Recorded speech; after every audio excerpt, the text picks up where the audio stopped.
ভাগ্যে যা আছে তাই পাবে, এই কথাটি বললে আসলে কি হয়? অবাক হয়ে যাবেন। আজকের এই কথা আমি যেটা এখন বলবো, এটা কিন্তু অহরহ আমরা কি বলি না সমাজে, এই তোর ভাগ্যে যা আছে তাই তুই পাবি যা। তখন আবার অনেকে এভাবে বলে, আমি যা ভাগ্যে যা ছিল তাই পেয়েছি, ভাগ্যে যা হবে তাই হবে, আমি তার এক চুলো কি বেশি পাবো না।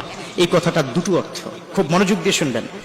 এক হলো, যদি এমন অর্থ হয় আমি আল্লাহ যা লিখে রেখেছেন তাই আমার হবে, পরিশ্রম করার দরকার কি, বা এটা আমার কপালে ছিল না তাই পাই নাই, এই কথা বলে যারা দূরে সরিয়ে দিবেন তারা বোকামি করছেন। কারণ আল্লাহ কখনো কোনো বান্দার উপর কোনো কিছু চাপিয়ে দেয় না। আল্লাহ বলেছেন, লা ইউকাল্লিফুল্লাহু নাফসান ইল্লা ওয়াসআহা, আল্লাহ কোন বান্দার যতটুকু ধারণ ক্ষমতা তার চাইতে বেশি চাপিয়ে দেয় না। অতএব ভাগ্যে যা আছে তাই পাবেন, এই কথাটি এই অর্থে সঠিক নয়। আপনি ভাগ্য, আবার আল্লাহ বলেছেন, ইন্নাল্লাহা লা ইউগাইয়িরু বিকাওমিন, কোন কওমকে কোন জাতিকে ততক্ষণ পর্যন্ত তার ভাগ্য পরিবর্তন করে না যতক্ষণ পর্যন্ত সে নিজের ভাগ্য পরিবর্তনের চেষ্টা না করে।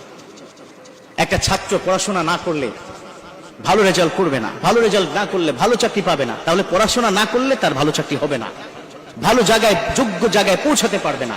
তার মানে তার ভাগ্য পরিবর্তন করার ক্ষেত্রে তার নিজের প্রচেষ্টা লাগবে। আপনি যদি রাস্তার মাঝখানে দাঁড়ান, ট্রাক আসলে যদি উড়িয়ে দেয় যে আল্লাহ আমাকে বাঁচাবে, ভাগ্যে যা আছে তাই ঘটবে, এটা কি হবে? নেভার, এটা হবে না। ভাগ্যের উপর যারা বিশ্বনবী নিষেধ করেছেন, তোমরা ভাগ্যকে তোমরা কি দোষ দিও না। তো এই বাক্যটা যারা বলছেন ভাগ্যে যা আছে তাই পাবে, এই বাক্যটা এক দৃষ্টিতে কিন্তু শিরক পর্যায়ে পৌঁছে যায়।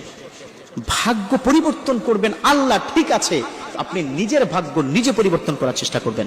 কিভাবে? আপনি কাজ করবেন, পরিশ্রম করবেন, বাকিটা আল্লাহর প্রতি তাওয়াক্কুল করবেন। বিশ্বনবীর একজন সাহাবা এসে বললেন, ও নবী, অনেকদিন পর আপনার সাথে দেখা করতে এসেছি। বিশ্বনবী বললেন, কিভাবে এসেছো তুমি? সাহাবা বলেন, ও নবী, আমি ওটের পিঠে চড়ে এসেছি। বলল, ওটটা তুমি কোথায় রেখেছো? বলল, ও নবী, বাইরে একটা জায়গায় রেখে আসছি। বলল, তুমি তাকে কি বেঁধে রেখে আসছো কিনা? তিনি বললেন, না।